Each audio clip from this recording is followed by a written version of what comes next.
வணக்கம். தமிழகத்தின் இரவு நேர பிரதான செய்திகள். முதலில் தலைப்புச் செய்திகள். உள்ளூராட்சி சபை தேர்தல் நடைபெறும் திகதி அமைச்சர் கூறிய தகவல். நீதிமன்றத்தை நாடிய சிவமோகன், வழங்கப்பட்டுள்ள உத்தரவு. கைவிடப்பட்டுள்ள நிலையில் அரசுக்கு சொந்தமான ஏராளமான சொகுசு வாகனங்கள். சர்ச்சையில் சிக்கிய ரணில் கையொப்பமிட்டுள்ள கடிதம். சிஐடி விசாரணைகள் ஆரம்பம். அரிசிக்கான தட்டுப்பாட்டிற்கு காரணம் முன்னைய அரசாங்கமே, சாடும் அனுர தரப்பு. சுவிஸ் நாட்டில் பிப்ரவரி மாதம் முதல் நடைமுறையாகும் முக்கிய சட்டங்கள். டிரம்பை சந்திக்கப் போகும் நெதன்யாகு, பரபரப்பாகும் உலக அரசியல் களம்.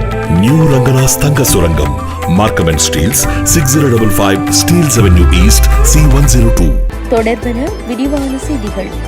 இலங்கையின் உள்ளூராட்சி சபை தேர்தல் எதிர்வரும் ஏப்ரல் மாதம் நடைபெறும் என அமைச்சரவை பேச்சாளர் நலிந்த ஜெயதிச தெரிவித்துள்ளார்.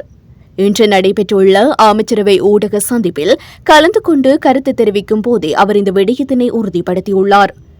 உள்ளூராட்சி சபை தேர்தலை நடாத்துவதற்கான உச்ச நீதிமன்ற தீர்ப்பு ஏற்கனவே சபாநாயகருக்கு கிடைக்கப்பெற்றுள்ளதாகவும் அவர் குறிப்பிட்டுள்ளார். அத்துடன் இது தொடர்பில் நாடாளுமன்றத்தில் விரைவில் அறிவிக்கப்படும் எனவும் அமைச்சர் கூறியுள்ளார்.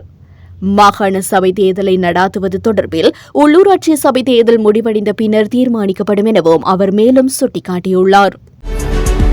இலங்கை தமிழரசு கட்சியிலிருந்து முன்னாள் நாடாளுமன்ற உறுப்பினர் மருத்துவர் சிவமோகனை இடைநிறுத்தும் தீர்மானத்துக்கு இடைக்கால தடை விதிக்க முடியாது என நீதிமன்றம் தீர்ப்பளித்துள்ளது. கட்சி விரோத நடவடிக்கைகளில் ஈடுபட்டார் என்ற குற்றச்சாட்டின் பேரில் சிவமோகனை தமிழரசு கட்சியிலிருந்து இடைநிறுத்தி அந்த நடவடிக்கைகள் தொடர்பாக அவரிடமிருந்து விளக்கம் கோரும் முடிவை கட்சியின் மத்திய குழு அண்மையில் எடுத்திருந்தது.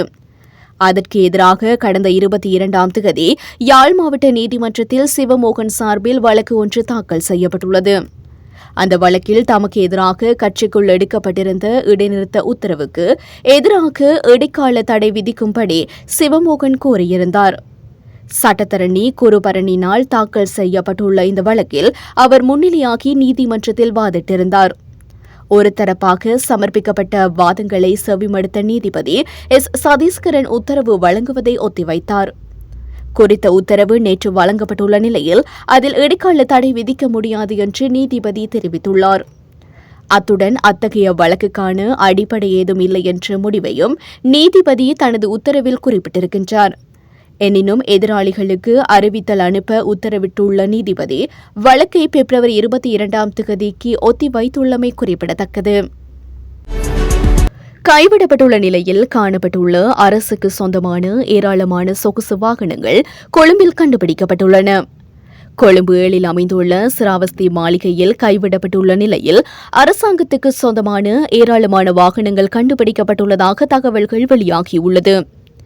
ஆடம்பர BMW கார்கள் தொடக்கம் மொண்டரோ உள்ளிட்ட பல்வேறு சொகுசு வாகனங்கள் கைவிடப்பட்டுள்ள நிலையில் அங்கு துருப்பிடித்தும் சிதலமடைந்தும் காணப்படுகின்றன.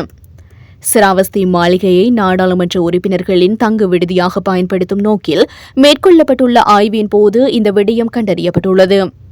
இந்த மாளிகை முன்னைய காலத்தில் மேல் மாகாண சபையின் பிரதான அலுவலகமாக பயன்படுத்தப்பட்டிருந்தமை குறிப்பிடத்தக்கது. முன்னாள் ஜனாதிபதி ரணில் விக்ரமசிங்க ஆட்சியில் இருந்தபோது அவரது கடித தலைப்பில் முன்னாள் போலீஸ் மா அதிபருக்கு விடுக்கப்பட்டிருந்த முறைகேடான உத்தரவு குறித்து விசாரணைகள் ஆரம்பிக்கப்பட்டுள்ளன. ரணில் விக்ரமசிங்க ஜனாதிபதியாக பதவி வகித்த காலத்தில் ஜனாதிபதிக்கான கடித தலைப்பில் பாதுகாப்பு பிரிவின் அதிகாரிகளுக்கு விடுக்கப்படும் விசேட உத்தரவு என்ற தலைப்பில் ஒரு கடிதம் வழங்கப்பட்டுள்ளது. அதன் மூலம் தென் மாகாணத்தில் மோசடி செயற்பாடுகளை மேற்கொள்ளும் வர்த்தகர் ஒருவருக்கு அவரது மோசடி நடவடிக்கைகளை முன்கொண்டு செல்ல இடையூறு விளைவிக்க வேண்டாம் என்றவாறான முறைகேடான உத்தரவொன்று பிறப்பிக்கப்பட்டுள்ளது. குறித்த கடிதத்தின் பிரதிகள் பாதுகாப்பு அமைச்சின் முன்னாள் செயலாளர் மற்றும் முன்னாள் போலீஸ் மா அதிபர் ஆகியோருக்கு அனுப்பி வைக்கப்பட்டுள்ளன. ஜனாதிபதி செயலகத்திலிருந்து அனுப்பப்பட்டதாக குறித்த கடிதத்தில் தெரிவிக்கப்பட்டிருந்த போதும் அது மாத்தறை தபால் அலுவலகத்திலிருந்து தபால் செய்யப்பட்டுள்ளமை கண்டுபிடிக்கப்பட்டுள்ளது. இதனை அடுத்து குறித்த கடிதம் போலியானதாக இருக்கலாம் என்ற ஊகத்தில் முன்னாள் போலீஸ் மா அதிபர் CD விக்ரமரத்ன அது தொடர்பில் விசாரணைகளை மேற்கொள்ள உத்தரவிட்டிருந்தார்.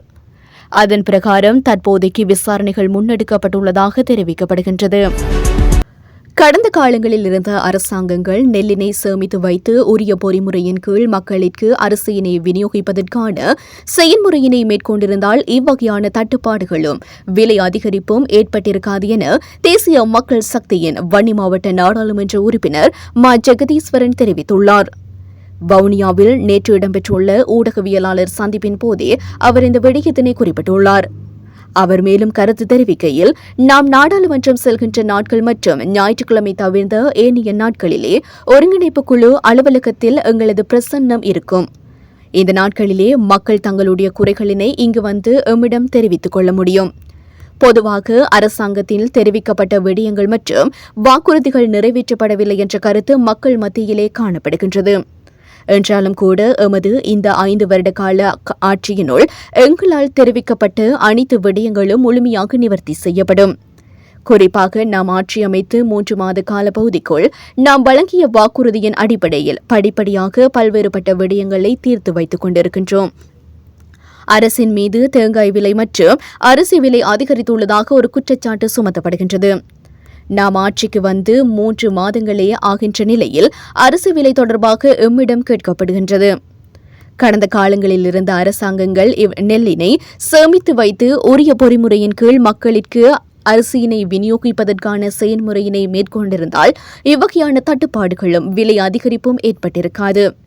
எதிர்வரும் காலங்களில் இவ்வகையான தட்டுப்பாடு ஏற்படாது என்பதுடன் அதற்கான நடவடிக்கையினை நாங்கள் ஏற்படுத்தியிருக்கின்றோம். இதுவரை காலமும் குறிப்பிட்ட 5-6 பாரிய வியாபாரிகளினாலேயே அரிசி விலை தீர்மானிக்கப்பட்டு வந்ததன் விளைவினை நாம் அனுபவித்துக் கொண்டிருக்கின்றோம். எதிர்காலத்தில் இவ்வாறான விடயங்கள் இடம்பெறாது. இதற்கான சகல முன்னாயத்தங்கள் அனைத்தையும் நாம் செய்திருக்கின்றோம் என்பதுடன் அதிலிருந்து மீண்டும் எழுவோம் என்ற நம்பிக்கை எமக்கு இருக்கின்றது எனவும் அவர் மேலும் குறிப்பிட்டுள்ளார். சுவிட்சர்லாந்தில் பிப்ரவரி மாதம் 1ஆம் தேதி முதல் சில முக்கிய மாற்றங்கள் நடைமுறைக்கு வரவுள்ளதாக தெரிவிக்கப்பட்டுள்ளது. அதன்படி பிப்ரவரி மாத ஆரம்பம் முதல் பிறந்து 15 வாரங்களாகாத நாய்க்குட்டிகளை வியாபார நோக்கில் சுவிட்சர்லாந்துக்கு இறக்குமதி செய்ய தடை விதிக்கப்பட்டுள்ளது. அதேவேளை பிப்ரவரி மாதம் 1ஆம் தேதி முதல் விருந்தோம்பல் துறையில் பணிபுரிவோருக்கான குறைந்தபட்ச ஊதியம் அதிகரிக்கப்பட உள்ளது. தொழில் பயிற்சி பெறாத பணியாளர்களுக்கான ஊதியம் 3666 சுவிஸ் பிராங்குகளிலிருந்து மாதம் ஒன்றிற்கு 3706 சுவிஸ் பிராங்குகளாக அதிகரிக்க உள்ளதாக தெரிவிக்கப்பட்டுள்ளது. முறைப்படி பெடரல் சான்றிதழ் பெற்றவர்களுக்கான ஊதியம் 4470 சுவிஸ் பிராங்குகளிலிருந்து 4519 சுவிஸ் பிராங்குகளாக உயர இருக்கின்றது. மேலும் சுவிஸ் சர்வதேச விமான நிறுவனமான சுவிஸ் நிறுவனம் பிப்ரவரி மாதம் 1ஆம் தேதி முதல் மீண்டும் டெல் அவிவ் நகருக்கு விமான சேவையை ஆரம்பிக்க உள்ளதாகவும் தெரிவிக்கப்படுகின்றது. இஸ்ரேல் பிரதமர் பெஞ்சமின் நெதன்யாகு அடுத்த வாரம் அமெரிக்க ஜனாதிபதி டொனால்டு டிரம்பை சந்திக்க திட்டமிட்டு வருவதாக இஸ்ரேல் நாட்டின் ஊடகம் ஒன்று செய்தி வெளியிட்டுள்ளது. இதற்காக அவர் வாஷிங்டன் டிசிக்கு பயணம் செய்ய திட்டமிட்டுள்ளதாக குறித்த ஊடகம் வெளியிட்டுள்ள செய்தியில் கூறப்பட்டுள்ளது. மேலும் இந்த பயணம் இன்னமும் இறுதி செய்யப்படவில்லை எனவும் அவர் புரோஸ்டேட் அறுவை சிகிச்சை செய்திருப்பதனால் நெதன்யாகுவின் உடல்நிலையை பொறுத்து இதுகுறித்து இறுதி முடிவு எடுக்கப்படும் என்று தெரிவிக்கப்பட்டுள்ளது.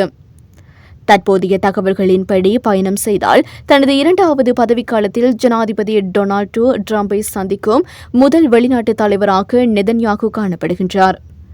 முன்னதாக இஸ்ரேலுக்கு தற்காப்பு கருவிகள் வழங்கியதற்காக ஜனாதிபதி டிரம்பிற்கு பெஞ்சமின் நெதன்யாகு ஜனவரி 26ஆம் தேதி நன்றி தெரிவித்துள்ளதாக செய்திகள் வெளியாகின.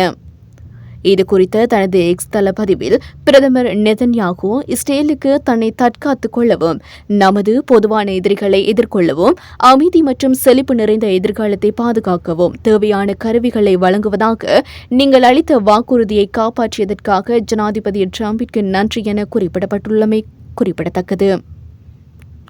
இத்துடன் நமது இரவு நேர செய்திகள் யாவும் நிறைவடைகின்றன.